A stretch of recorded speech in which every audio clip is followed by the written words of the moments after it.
प्रतिष्ठितम्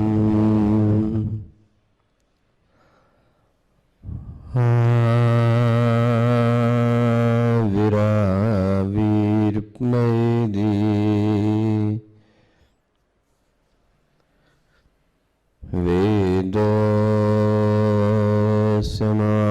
वेदस्यमानस्तः श्रुतं मे मा प्रहासीः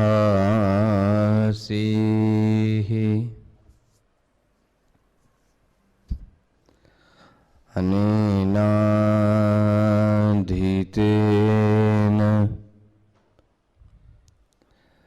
अहोरात्रान्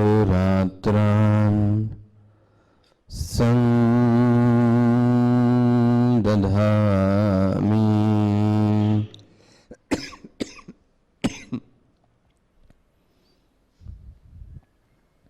ऋतं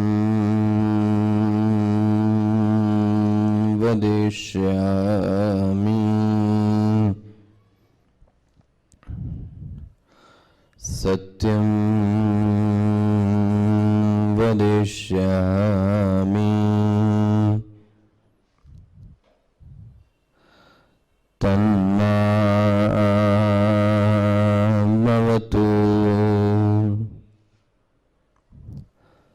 तद्वक्तारमवतु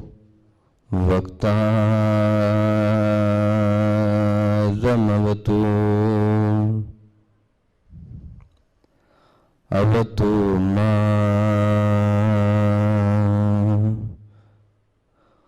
अवतु वक्तारम्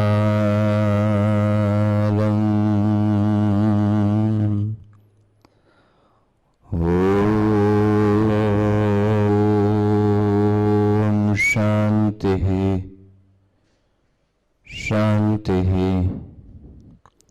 शान्तिः।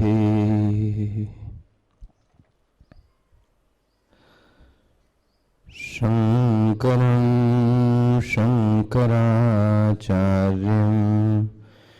केशवं बादरायणं सूत्रभाष्यकृतौ वन्दे भगवन्तौ पुनः पुनः भगवन्तौ पुनः पुनः। नमः श्री शंकरानंद गुरुपादाम्बुजन्मने सविलासमहामोह ग्राहग्रासैककर्मणे तत्पादाम्बुजरोहद्वन्द्व सेवा निर्मलचेतसां सुखबोधाय तत्त्वस्य विवेकोऽयं विधीयते विवेकोऽयं विधीयते।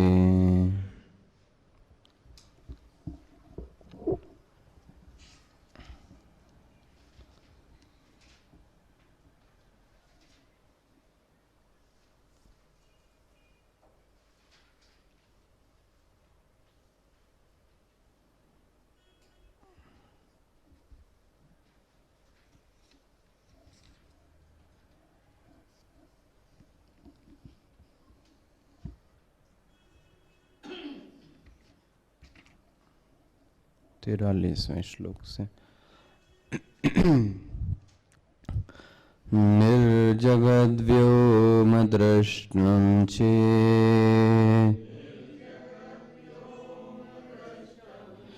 प्रकाशतमसि विना क्व दृष्टं किंच ते पक्षे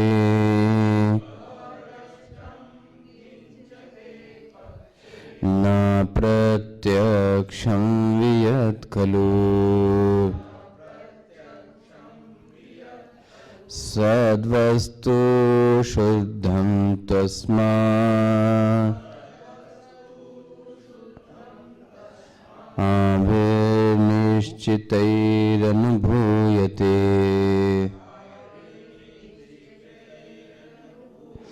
तूष्णीं स्थितौ न शून्यत्वम्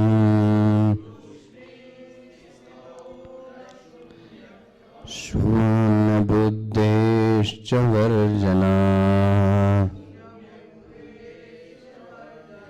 सद्बुद्धिरपि चेन्नास्ति मास्तस्य स्वप्रवत्वतः निर्मनसत्वसाक्षित्वात् सन्मात्रं सुगमं नृणाम् मनोज्रं भणराहित्ये यथा साक्षी निराकुलः मायाजृम्भणता पूर्वम् स तथैव निराकुलम् निःसत्त्वाकार्यगम्यस्य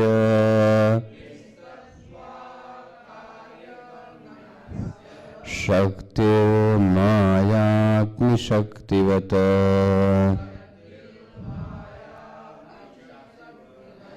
शक्तिर्मायाग्निशक्तिवत् न हि शक्तिर्क्वचित् कैश्चित्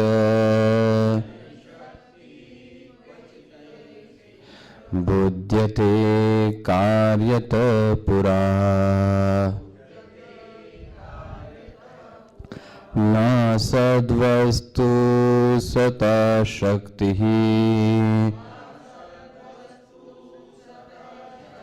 न हि वह्नि स्वशक्तिता सद्विलक्षणतायास्तु शक्ति किं तत्तमुच्यताम्।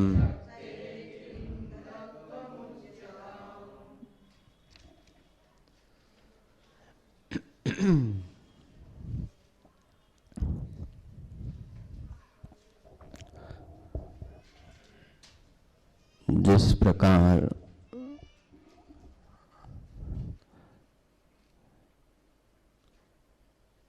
आकाश न हो और जगत को देखने की कोई कोशिश करे, बोले ये संभव नहीं है। यदि आकाश होगा तो जगत भी होना चाहिए, क्योंकि जब जब भी आकाश है तब तब इदम जगत माना गया है। निर्जगत व्योम कभी देखा नहीं जा सकता, इसलिए ऐसी कल्पना की बात मत करो कि आकाश तत्व था और जगत नहीं था। इस प्रश्न के उत्तर में उसने ये बोला है कि इसी तरीके से तो मैं यह तुमसे कह रहा था कि सत वस्तु होगी तो कोई ना कोई चीज जरूर होगी। सत वस्तु है और जगत नहीं है, ऐसा कैसे हो सकता है? बिना जगत के सत वस्तु भी नहीं हो सकती। जैसे आकाश बिना जगत के नहीं हो सकता, वैसे ही सत वस्तु भी बिना जगत के नहीं हो सकती। तुमने मेरे से ये पूछा था कि बिना आकाश के जगत को बताओ, और मैंने ईमानदारी से बताया, हाँ जी, कि जगत की ऐसी कोई स्थिति नहीं है, न मैंने उसकी अनुभूति की है। अब मैं तुमसे प्रश्न करता हूं, जगत नहीं है और सत्वस्तु है, ऐसा तुमने अनुभव किया है? पलटवार प्रश्न देखना। जगत का भान नहीं है और सत वस्तु का भान है, ऐसा क्या तुम्हारे अनुभव में कभी आया है? तो उसने क्या उत्तर दिया, सद्वस्तु शुद्धम, जो सत वस्तु की बात मैंने की है, तस्माभिः निश्चित ही अनुभूयते। देखो जी, हमारे लोगों किसी ने किया था वो तो छोड़ दो, अस्माभिः, हम ऋषियों के द्वारा, मेरे द्वारा, क्योंकि कोई ऋषि अपनी अनुभूति को ऐसे प्रकट नहीं करता, और वो स्पष्ट बोल रहे हैं अस्माभिः निश्चित ही। निश्चित ही मतलब पक्की बात है, और ऐसा ही नहीं, जाना ही नहीं है मैंने, अनुभूयते, मैंने अनुभूति भी की है कि सत वस्तु है और जगत नहीं है। करना आ गया, सत वस्तु है, सत्ता है, लेकिन जगत नहीं है। मैंने तो कहा था तूष्णी अवस्था तो आप छोड़ो, थोड़ा सा इशारा यदि सुषुप्ति के ऊपर जाए तो सुषुप्ति में जगत आपके लिए, लेकिन सुषुप्ति में वह चैतन्य तो है, तो सिद्ध हो ही जाता है। सुषुप्ति में जगत नहीं है और उसके बाद भी चैतन्य है, तो क्या यह समझ में नहीं आता? बोले उससे भी सुषुप्ति तो चलो अभान की स्थिति है ना, सुषुप्ति में भान नहीं होता, वो तो बाद में पता लगता है कि चैतन्य था। मैं तुमको एक स्थिति और बता देता हूं। तूष्णीम, देखो जी क्या स्थिति दी है, तूष्णीम स्थितो, तूष्णी स्थिति में स्थित होने पर ऐसा होता है कि सत वस्तु है लेकिन जगत का भान नहीं है। बोले ऐसा कैसे हो सकता है, कोई भान नहीं है तुमको वहां पर? बोले हां, किसी प्रकार का कोई भान नहीं है। किस स्थिति में? न शून्यत्वम, शून्य का भी भान नहीं है। बोले शून्य बुद्धेश्च वर्जनात्, मुझे शून्य बुद्धि का भी अभाव है। देखो जी, शून्य बुद्धि मतलब शून्य की वृत्ति कुछ नहीं है, ये मेरे मन में उस समय नहीं था। मतलब आप क्या कहना चाह रहे हो? एक तरफ कह रहे हो भान है और एक तरफ कह रहे हो कोई भान नहीं है। बोले मैं यही कह रहा हूं, मुझ में किसी प्रकार की कोई बुद्धि नहीं है, वहां पे शून्य बुद्धि भी नहीं है। उसने कहा शून्य बुद्धि नहीं तो फिर सद्बुद्धि नापि, सद्बुद्धि अपि चिन्नास्ति। लो जी, अगर शून्य बुद्धि नहीं है तो तुम्हारी सद्बुद्धि भी नहीं होनी चाहिए।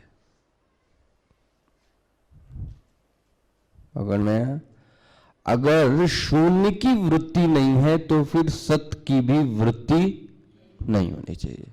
ये मत कहना क्या कि सत्य की वृत्ति है और शून्य की वृत्ति, बोले ये तो फिर अन्याय हुआ ना मेरे साथ। वृत्ति तो है, अब किसी की है वो तुम जानो, लेकिन सत्य की वृत्ति तो है तुम्हारे अंदर। पकड़ा इसने? कैसे पकड़ा? पकड़ में आया कि नहीं आया? आपने नहीं समझ में आया? पीछे चारों गणों शुंभ निशुंभ कुछ समझ में आया इसमें कि नहीं आ रहा है? क्या है?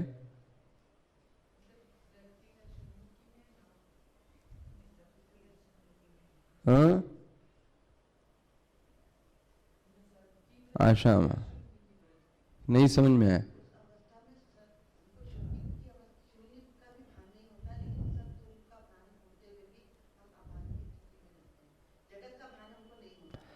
शुरुआत से ध्यान से सुलझा सुलझा के चलो ना। वो क्या कहता है, फिर से ध्यान से पकड़ो, ये 2 मिनट भी कीमती है अभी का। बिना जगत, आकाश नहीं है और जगत है, ऐसा तुमको अनुभव है? बोले नहीं है। मैं तुमसे प्रश्न करता हूं, सत वस्तु है और जगत नहीं है, तुमको अनुभव है इसका? बोले मुझको अनुभव है। कहाँ अनुभव है? बोले तूष्णीय अवस्था में। बोले क्या अनुभव है तुम्हारा? बोले मेरे पास सद वस्तु है और किसी का भान। बोले क्या शून्य का भान भी नहीं है? बोले शून्य की भी वृत्ति। बोले तुमने अभी अभी बोला कि सत की वृत्ति है, सद वस्तु का तो अनुभव है, इसका मतलब सद वस्तु की वृत्ति तो और शून्य की वृत्ति, यही माना? तो वृत्ति तो है ना। तो क्या बोल दिया? सद्बुद्धि अपि चेन्नास्ति, ये कहो कि सद्बुद्धि भी नहीं है। बोले वेदांति ने बहुत ही सुंदर उत्तर, मां का बड़ा ना नहीं, आप क्या बोल दिया? मां, मां मतलब ऐसा ही हो है, ऐसा ही है। बोले क्या चीज? सद्बुद्धि भी नहीं है? बोले हाँ नहीं है। अरे जी अभी अभी तो बोल रहे थे सद्वस्तु है। बोले निर्मनस्क साक्षित्वात्, और ये नया शब्द इंट्रोड्यूस किया, सन्मात्रम। वाह, ये बहुत ही गंभीर और गहरा शब्द है। कौन सा यूज किया? सन्मात्रम सुगमम निरणाम। वो सद वस्तु नहीं, सद वस्तु तो है ही है, वो चित स्वरूप भी है। अब लो, सद वस्तु ऐसी नहीं है कि सर, वो प्रकाशत स्वरूप भी है और भान स्वरूप भी है। कौन वस्तु? सद वस्तु। देखो जी क्या उत्तर दिया। सद्बुद्धि नहीं है वहां। सद्बुद्धि वो बुद्धि मत लेना, याद रखना, इनको सद्बुद्धि आ जाए, वो नहीं कह रहे हैं। यहाँ वृत्ति का विषय सत है, तो उस वृत्ति का नाम क्या दे दिया गया? सद्बुद्धि। मगर मैं ना ये सद्बुद्धि वो अर्थ नहीं लेना। सद्बुद्धि अपि चेन्नास्ति, सद्बुद्धि भी नहीं है तुम्हारे उसमें। बोले क्या? बोले इसको संस्कृत में क्या पढ़ेंगे? मां अस्तु। मां मतलब नहीं बोलते हैं, मां अस्तु बोलते हैं ना आशीर्वाद में, ऐसा ही है। सद्बुद्धि भी नहीं है। बोले क्या है? सो प्रभातत्वतः। देखो नहीं, वो जो तत्व है वो कैसा है? स्वयं प्रकाश है। निर्मनस्कत्व, वहां पर मन नहीं है, वहां पर वृत्तियां नहीं हैं, ये कैसे पता लगा? देखो क्या प्रश्न। तूष्णी अवस्था में मन नहीं है, ठीक है, तूष्णी अवस्था में वृत्ति नहीं है, ये कैसे ज्ञान हुआ है?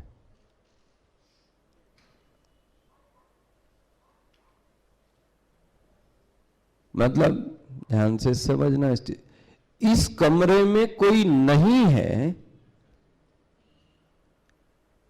चलो और सरल बोलो, 4 लोग बैठे थे, एक व्यक्ति को मैंने बोला देखो बैठे हैं कि नहीं, वो आया और कहता हाँ वो लोग हैं। किस व्यक्ति ने देखा? तो बात 4 हो या 10, उसको ये ज्ञान हुआ कि यहां पे कुछ लोग बैठे हैं। क्लियर हो गया? एक व्यक्ति मैंने नीचे से भेजा, उसने ये देखा और उसने देखा यहां पर कुछ लोग बैठे हैं।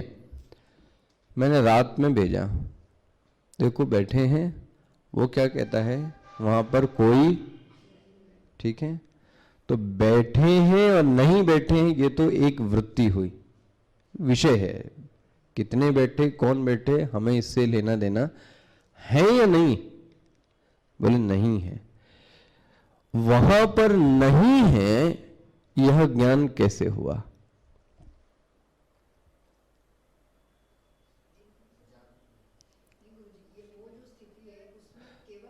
मैं स्थिति की बात नहीं कर रहा हूं, पहले इस दृष्टांत की बात करो। मैं इस दृष्टांत की बात करो ना, फिर उलझ जाओगी। जो हम ले चल रहे हैं ना ट्रैक्स, उस पे चलो तुम। यह ज्ञान कैसे हुआ कि यहां पर कोई नहीं है? अभाव की वृत्ति किस में उठेगी?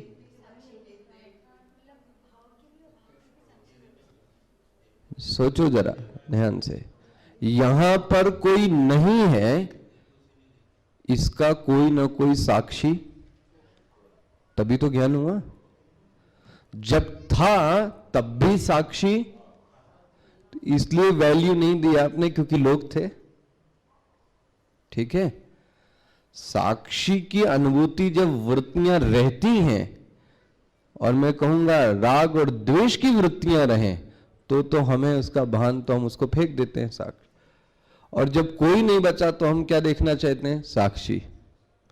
मैं ऐसे साधकों से बेवकूफी वाला काम कहता हूं कि तुम कर रहे हो कि सवेरे सवेरे साक्षी का अनुभव कर रहे हो, और दिन भर सवेरे शांत हो तो साक्षी दिखेगा ही दिखेगा ना। दिन भर साक्षी को देखने की कोशिश करो ना। साक्षी को थोड़े समय के लिए क्यों बना दिया? सवेरे सवेरे हमारा मन शांत है, इसलिए मैं साक्षी के दर्शन करता हूं। वे सुंदर है, लेकिन मैं कहता हूं गाली देते हुए भी साक्षी के दर्शन हो, वो क्यों नहीं है? क्योंकि वृत्तियां बहुत सारी हैं, इसलिए साक्षी का दर्शन लो जी। भाव में दर्शन करना ठीक है, लेकिन अभाव में भी दर्शन करना। वही साक्षी जब आप थे तब भी वो था, और जब कोई नहीं है तब भी वो है।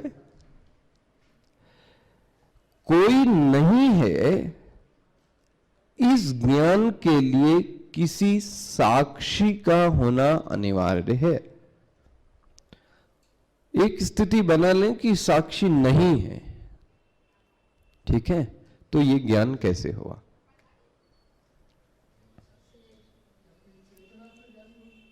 मतलब चेतना, मतलब वही ना। चेतना मतलब क्या? जिसमें चेतना है वही तो भाई, ये तो साक्षी नहीं है ना, क्योंकि इसमें चेतना, ये साक्षी नहीं है क्योंकि इसमें चेतना। साक्षी कौन है? आप हैं, क्योंकि आप में चेतना।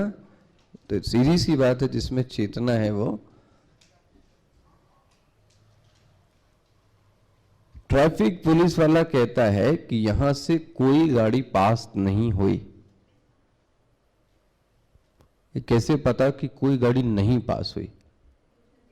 क्योंकि वो वहां पर मौजूद होना। अभाव का भी ज्ञान होने के लिए किसी को तो होना। देखो, इसका मतलब अभाव का भी आधार क्या बन गया? भाव। समझ में आया ना? कोई नहीं है, वृत्तियां नहीं है। किसने जाना वृत्तियां नहीं है? बोले इन्होंने। तो बोले इसका मतलब एक का तो भाव, तो अभाव का भी जो अधिष्ठान बन गया वो क्या बन गया? भाव। और भाव का अधिष्ठान तो ऑलरेडी भाव है ही है। लोग हैं वो तो जानता ही जानता है, लोग नहीं है तो भी जानता है। ऐसा साक्षी ब्रह्म है। पकड़ में आया? भाव का भी और अभाव का भी जानने वाला साक्षी। जो साक्षी सिर्फ अभाव को जाने, अभाव मतलब कोई वृत्तियां नहीं है, तब हम चैतन्य का आनंद ले रहे हैं, वो साक्षी है। लेकिन पूर्णतः साक्षी अभी स्थिति सही नहीं है। सीढ़ी पर चढ़े लेकिन गिर पड़े हो।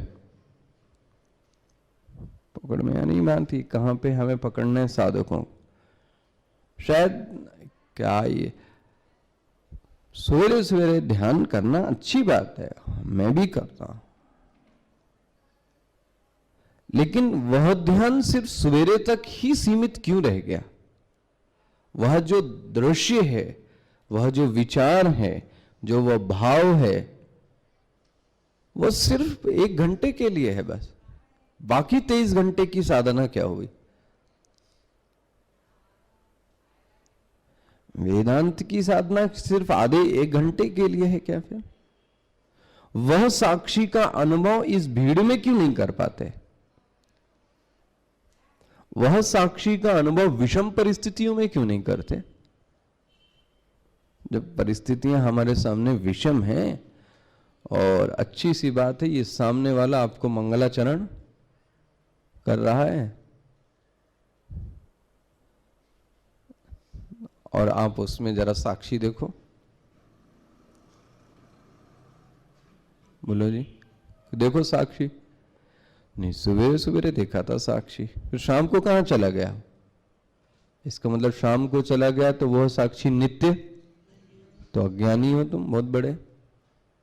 हम तो उस तत्व की बात कर रहे हैं जो नित्य होना चाहिए, जिसका अवस्थाओं से तादात्म्य न हो, अवस्थाओं का अधिष्ठान हो, अवस्थाओं में ना हो, अवस्थाओं का अधिष्ठान हो। समझ में आ रहा? मैं जहां पे इशारा करना चाह रहा हूं वहां पे समझना। इस अभाव का भी फिर कौन बताता है कि यहां पर कोई नहीं है? फिर से श्लोक देखना, निर्मनस्क। निर्मनस्क मतलब वहां मन में कोई चेष्टाएं नहीं है, इसको बोल देते हैं निर्मनस्क। जब मन में कोई चेष्टा नहीं, कोई संकल्प नहीं, कोई विकल्प नहीं, कोई राग नहीं, कोई द्वेष नहीं, ऐसा चित्त क्या कहलाएगा? निर्मनस्क। मतलब नाम के लिए मन है, एक्चुअली में मन नाम की कोई चीज वहां है नहीं। बोले निर्मनस्क, ठीक है मन नहीं था, लेकिन किसने जाना मन नहीं था? साक्षित्वा, उत्तर दे दिया। और वो साक्षी कैसा है? बोले सन्मात्रम। लो जी, वही साक्षी सत है जिसकी मैं चर्चा कर रहा था। ये यही साक्षी है। कौन? कौन सा? एकमेवा द्वितीयम। जो सद वस्तु है वही कौन है? ये साक्षी है जो तुमको अनुभव में आ रहा है। और सन्मात्रम,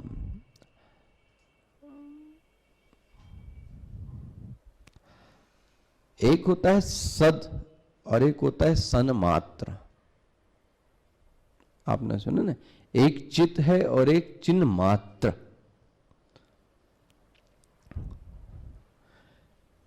कई ग्रंथों में इसका विभाग ऐसे किया गया, जब इदम जगत की रचना नहीं है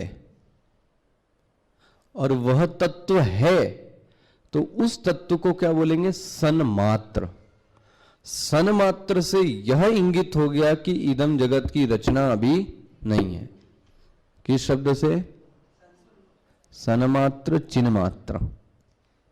लेकिन सद वस्तु कह दिया तो इसका मतलब जगत की रचना हो गई। वही तत्व ट्रैवल कर रहा है अभी भी, पकड़ में आ रहा है? वही तत्व ट्रैवल कर रहा है, लेकिन अब उसका नाम क्या बोल दिया? सद वस्तु, सन्मात्र नहीं। पकड़ में आ रहा है? हाँ देख श्याम, नहीं है? तुम यहां से एमपी का लास्ट स्टेशन क्या है? यहाँ का? मध्य प्रदेश का? हाँ, रतलाम हो गए। महाराष्ट्र साइड में कौन सा इधर जाते समय? हाँ, बुरहानपुर। अच्छा, इसका ज्ञान कितना है लोगों को? देखो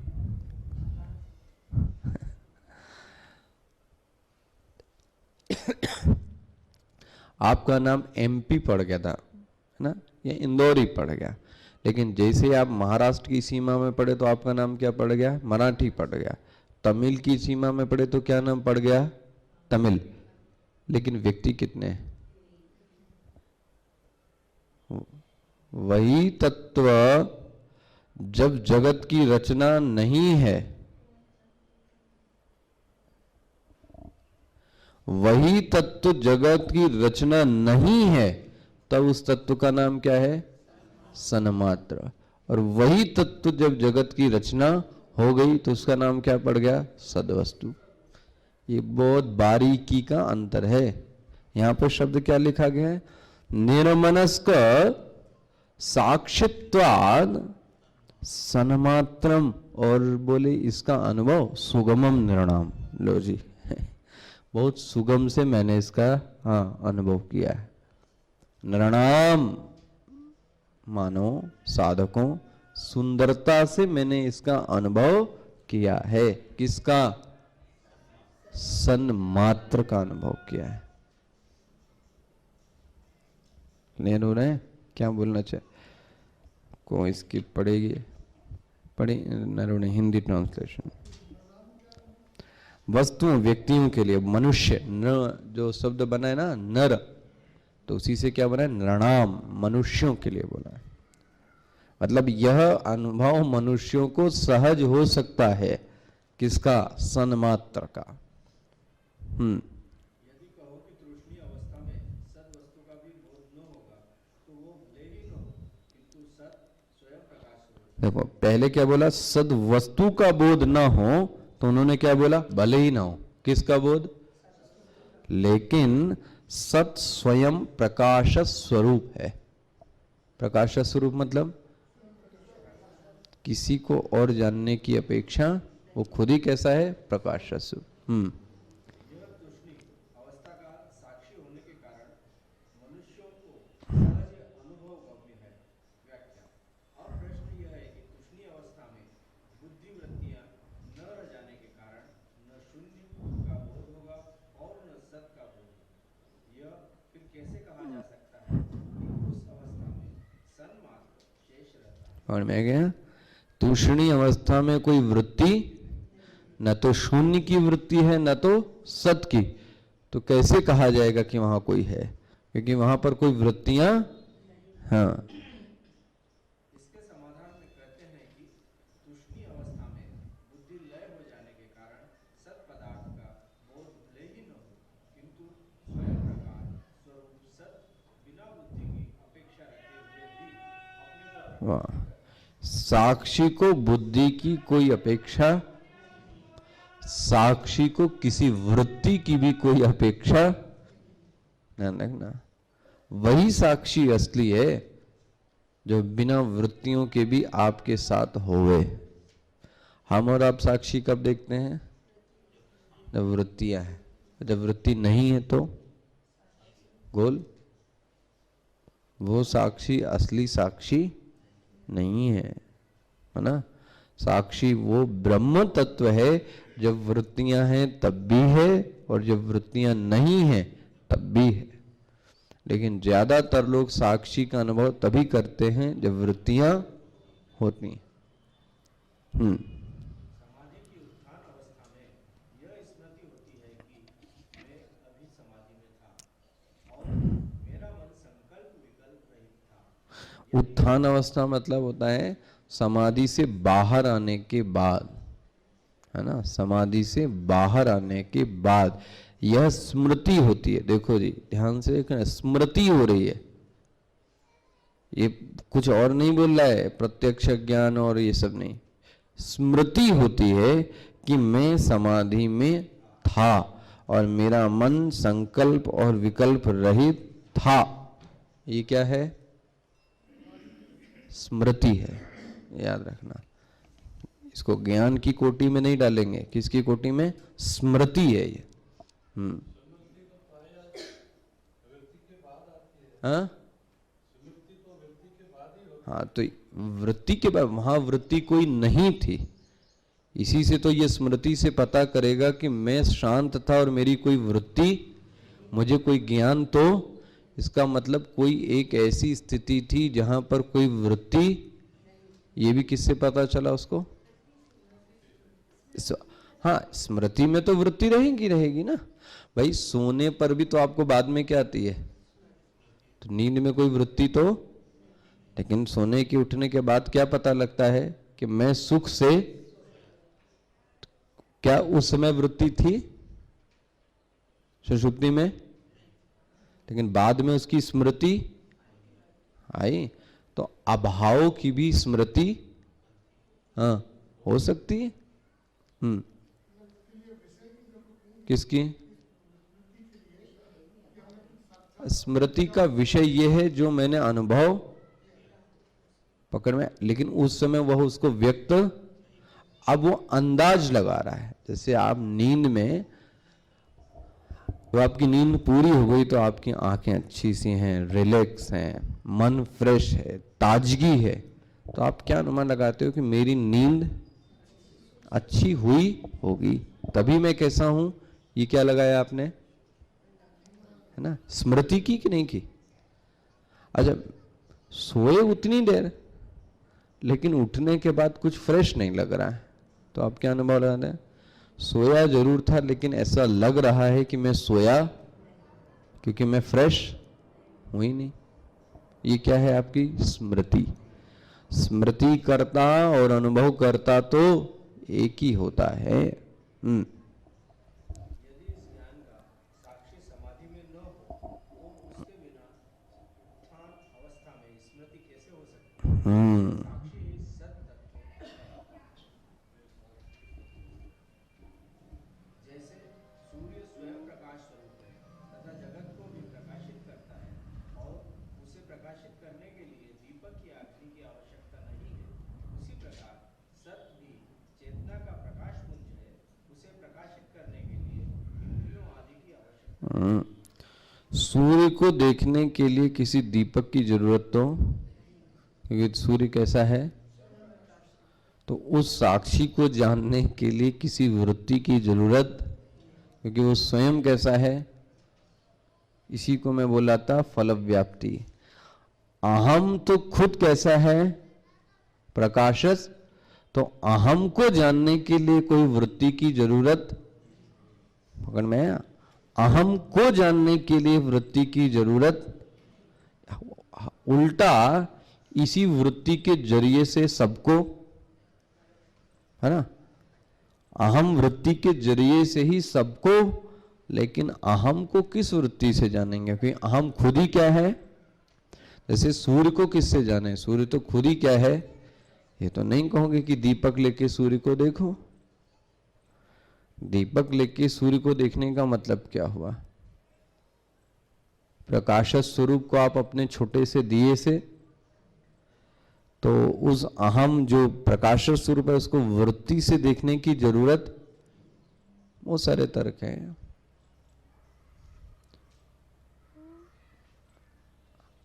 वृत्ति से उसी चीज में जानने की जरूरत है जो जड़ होता है, पकड़ना।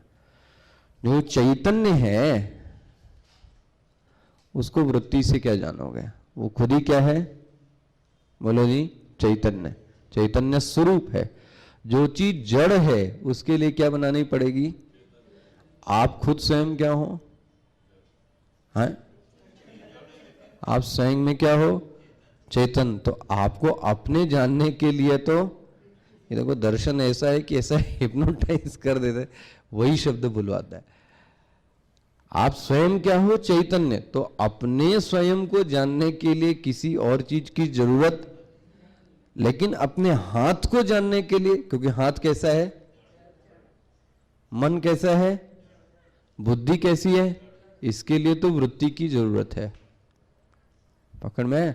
लेकिन अपने मैं को जानने के लिए किसी की कोई जरूरत नहीं है।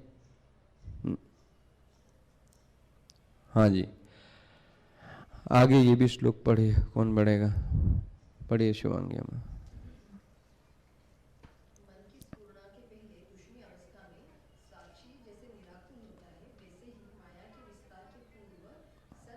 आप देखो, ये एक छेड़ दिया चर्चा तो अब ये चालू हो गई। क्या बोला? मन की स्फुरणा के पहले, मतलब मन अभी जगा हुआ सो रहा है, तो कैसी स्थिति आपकी है? तूष्णी। तो बोले तूष्णी अवस्था में साक्षी निराकुल होता है। निराकुल मतलब कोई नहीं है, चुपचाप अकेले मौज में बैठा हुआ है। कौन? निराकुल, कोई नहीं है उसके साथ। पकड़ में आ रहा है? हाँ, अभी वो शब्द खुद ही। इसी तरीके से माया के विस्तार के पहले जो सत था वो कैसा था? निराकुल था। अब उसने पकड़ ली बस ये बात। तो पहले आप इसका हिंदी ट्रांसलेशन पढ़ लीजिए।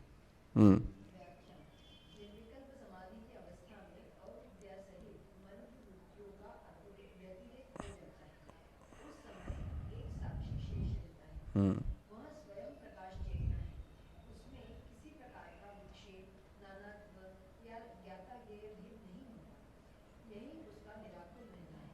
समाधि से उठने पर मन की वृत्तियां सक्रिय हो जाती है, उसमें विषय ज्ञान होने लगता है, शरीर भाव आ जाता है। इसे मन का विजृंभण कहते हैं। इस प्रकार मन की दो अवस्थाएं हैं, विजृंभित अवस्था और विजृंभण सहित रहित अवस्था। मन की पहली अवस्था में साक्षी चैतन्य यद्यपि अपनी शुद्ध अवस्था में ही होता है, किंतु हमें उसका अनुभव नहीं होता। दूसरी अवस्था में जब मन शांत होता है, मनुष्य को उसका अनुभव यथावत रूप में होता है। इसी प्रकार माया की दो अवस्थाएं हैं, विजृंभित और अविजृंभित। विजृंभित माया नाम रूपात्मक जगत का विस्तार कर देती है। यह सृष्टि काल है।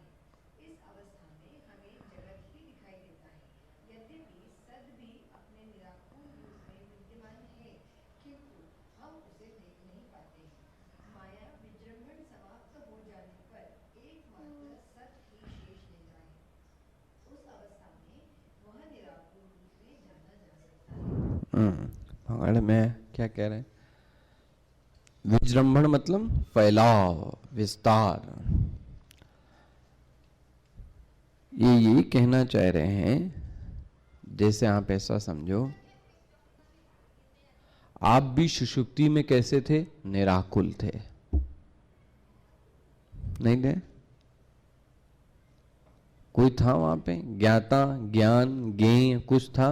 कोई नहीं, चुपचाप शांति। तो उस समय आप कैसे थे? निराकुल।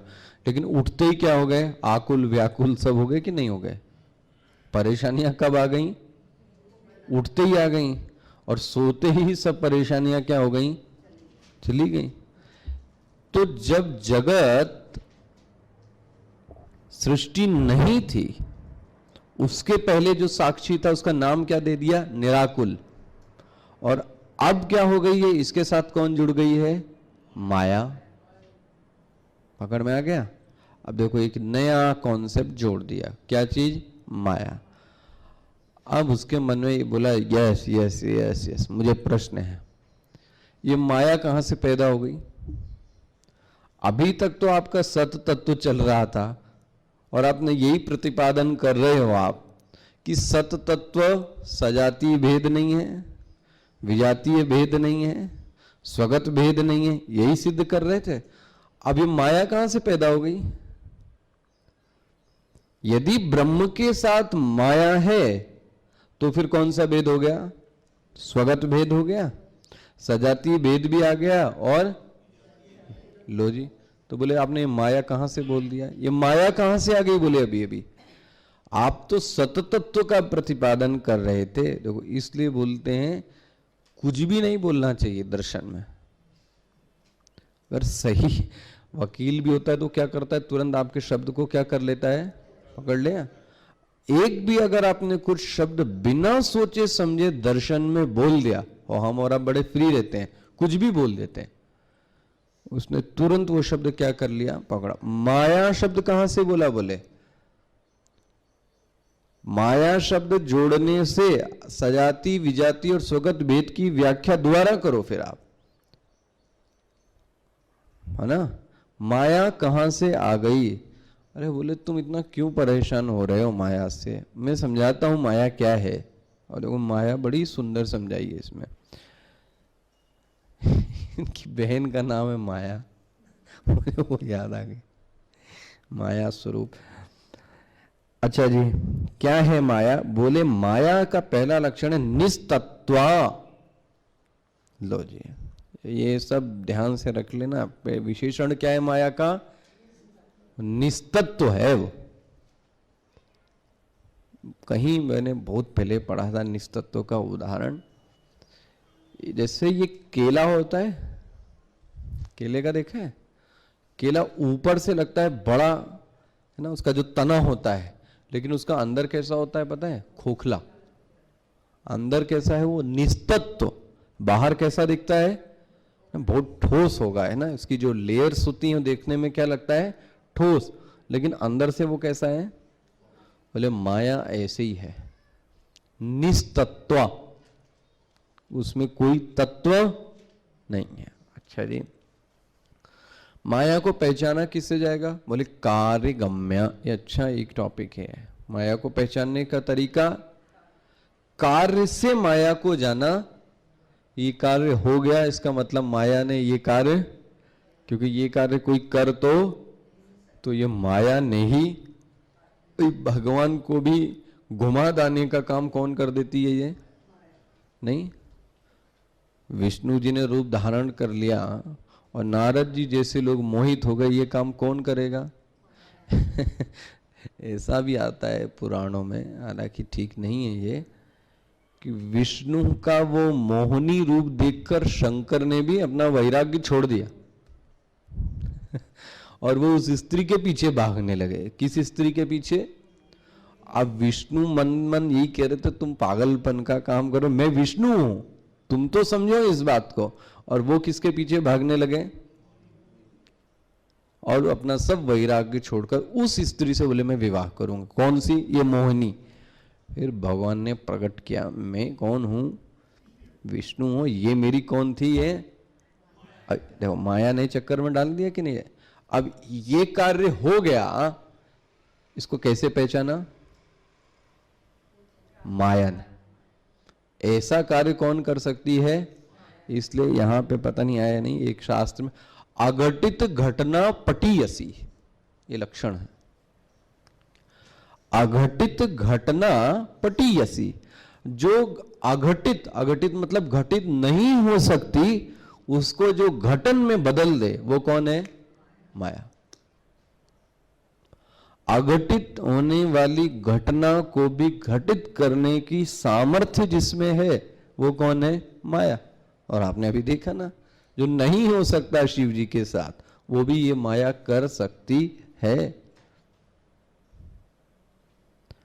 माया का लक्षण क्या हुआ? पहला निस्तत्वा, निस्तत्व है पहला। दूसरा कार्यगम्या, कि ना, कार्य से इसके पता लगता है। तीसरा शक्तिर्माया अग्निर शक्तिवत, जैसे अग्नि की शक्ति है उष्णता, वैसे ही ब्रह्म की शक्ति कौन है? माया। शक्तिवान नहीं है, कौन है? शक्ति। पकड़ में आ गया? नहीं, नहीं शक्ति क्वचित कैश्चित बुद्धि कार्यता पुरा। कोई भी व्यक्ति किसी शक्ति को उसके कार्य उत्पन्न होने के पहले नहीं जान सकता। आगे इसको कल देखेंगे। ये प्रकरण यहीं पे समाप्त हो गया। कौन सा? अब न्याय का। अब आपका एक ये प्रकरण आ गया, माया प्रकरण। ये भी अच्छा होगा।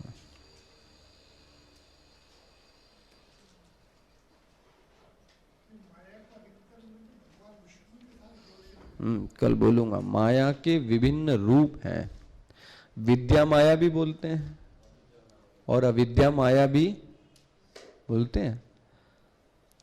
जो शक्ति आत्मा अनुसंधान सत्य की ओर ले जाए, वह शक्ति क्या है? से सरस्वती, उसको क्या बोलेंगे? विद्या माया। लेकिन धन को क्या बोलेंगे? अज्ञान को क्या बोलेंगे? अविद्या माया। पकड़ में आया? ये बड़े मायावी हैं ये। मायावी मतलब जो असली रूप है वो दिखाते, नकली जो रूप है वो क्या करते हैं? बोले बहुत मायावी है। इंद्र को क्या बोला गया? मायावी है। अब वो इंद्र दूसरे रूप में मायावी है ना। भगवान को भी तो बोला गया मायावी है। भगवान तो सबसे बड़ा मायावी है। ओम पूर्णमदः पूर्णमिदं पूर्णात् पूर्णमुदच्यते पूर्णस्य पूर्णमादाय पूर्णमेवावशिष्यते। ओम शांति शांति शांति। हरिः ओम श्री गुरुभ्यो नमः। हरिः ओम।